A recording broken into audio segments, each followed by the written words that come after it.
7월 16일 수요일 기도로 돕는 그 사랑 매일 묵상. 오늘은 시편 119편 161절에서 168절입니다.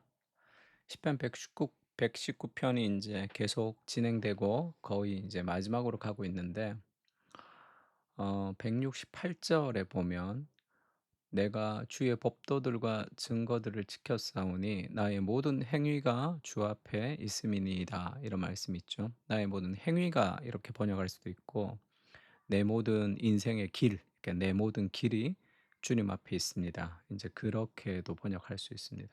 그러니까 나의 인생의 길이 하나님 앞에 있다. 즉 말씀 앞에 있다는 거죠. 말씀이 내 인생의 길을 인도한다라는 그런 내용입니다.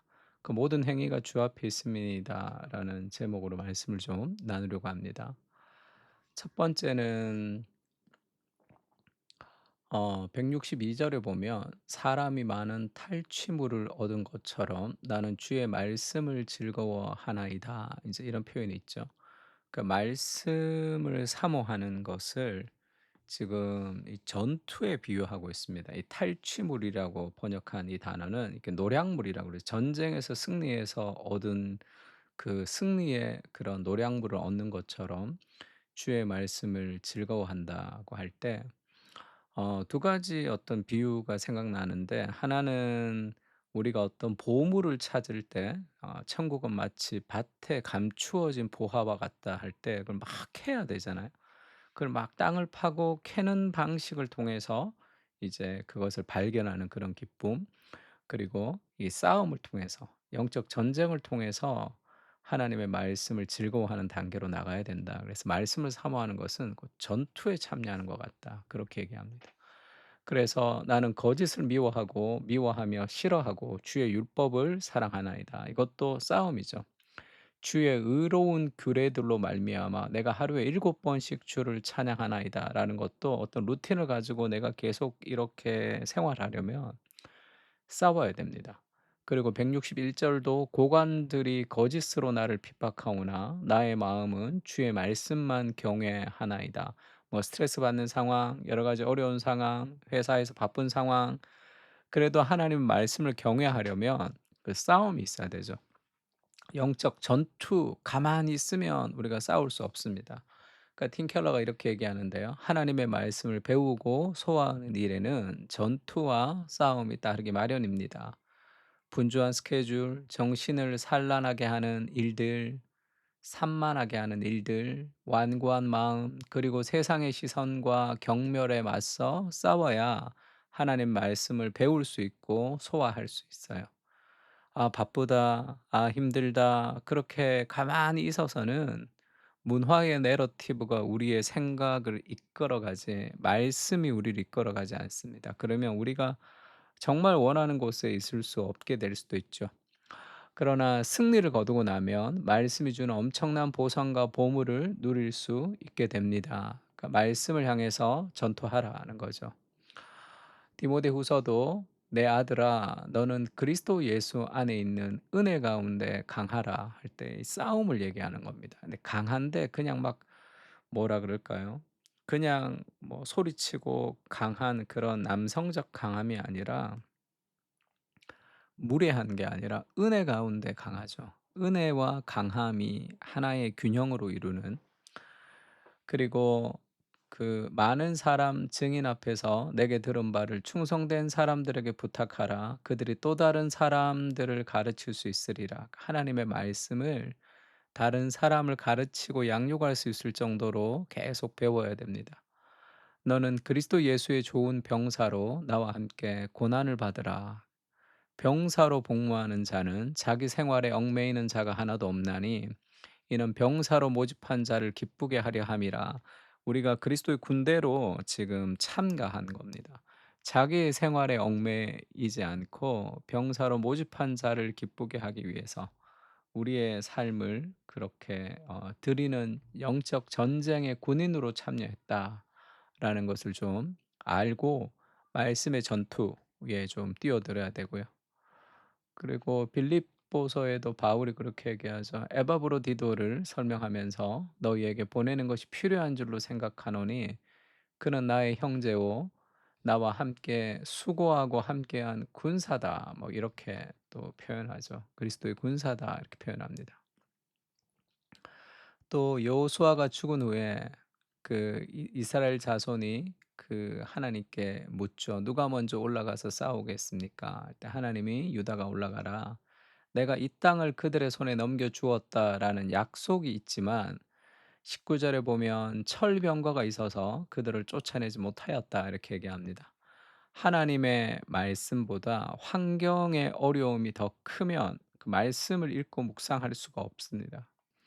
시간을 낼 수가 없고 마음을 쏟을 수가 없어요. 그러면 이 철병거 두려운 철병거가 없어지기를 계속 기도하는 이상한 신앙이 되게 돼 있어요. 그러니까 환경을 극복하지 못하고 감정을 극복하지 못하는 신앙으로 전락할 수 있습니다.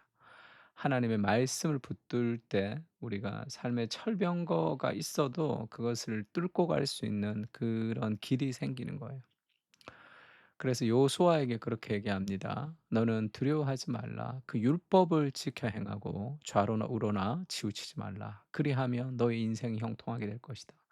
인생의 형통은 말씀에 달려 있습니다. 율법책을 내 입에서 떠나지 말게 하며 주야로 그것을 묵상하여 그 안에서 기록한 대로 다 지켜 행하라. 그리하면 너의 길이 평탄하게 될 것이며 내가 형통하리라.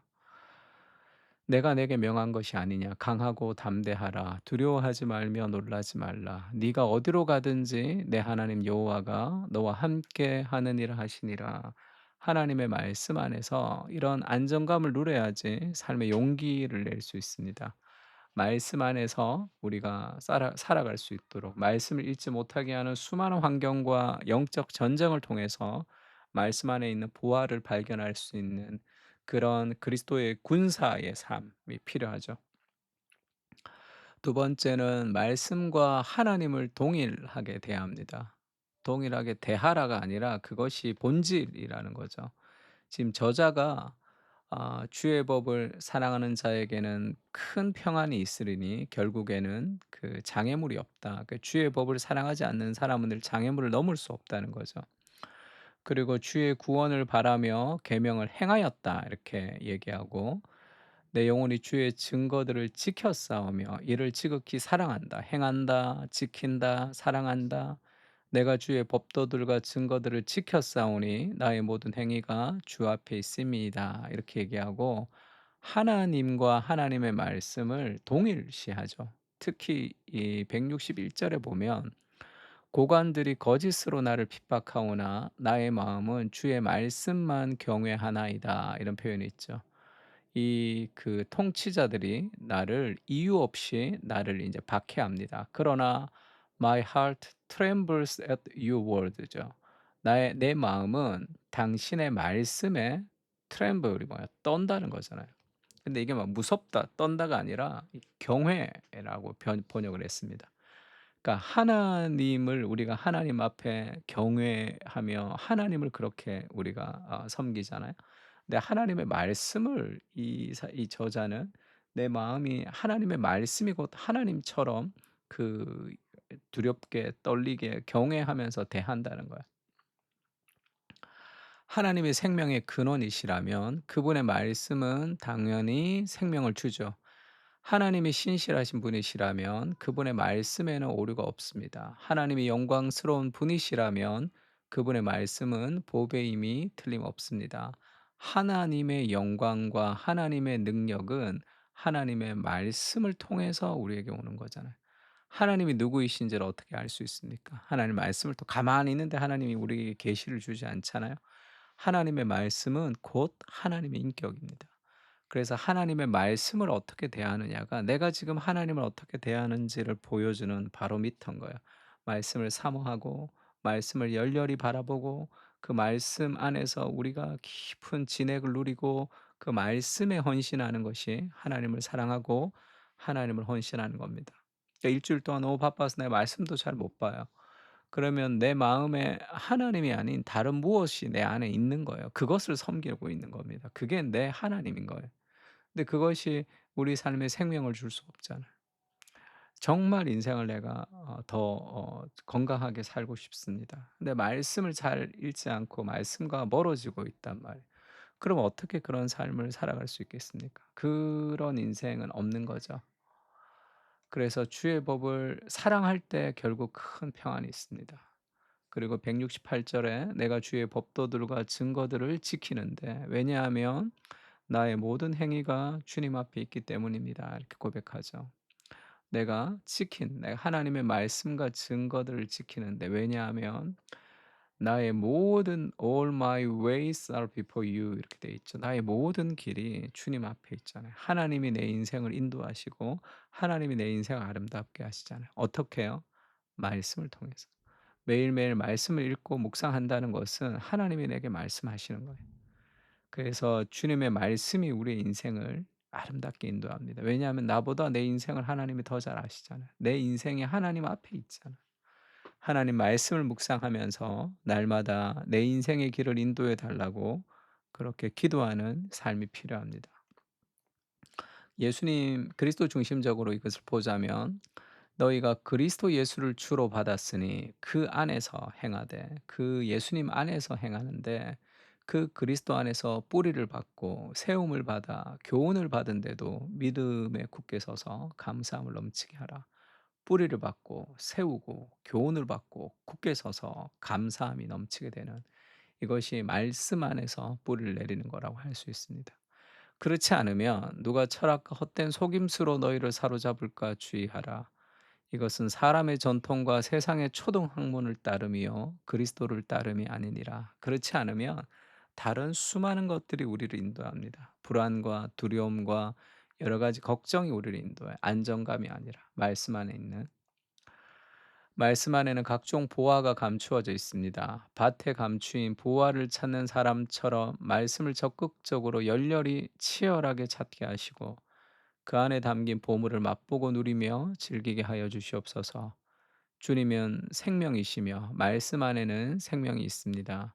가장 선한 길로 가장 좋은 길로 인도하시는 주님의 인도하심을 말씀 안에서 바라보며 안정감 가운데 인생길을 걸어갈 수 있도록 인도해 주시옵소서. 아멘. 하나님 말씀이 우리를 인도해 달라고 다 같이 한번 기도했으면 좋겠습니다. 기도하겠습니다.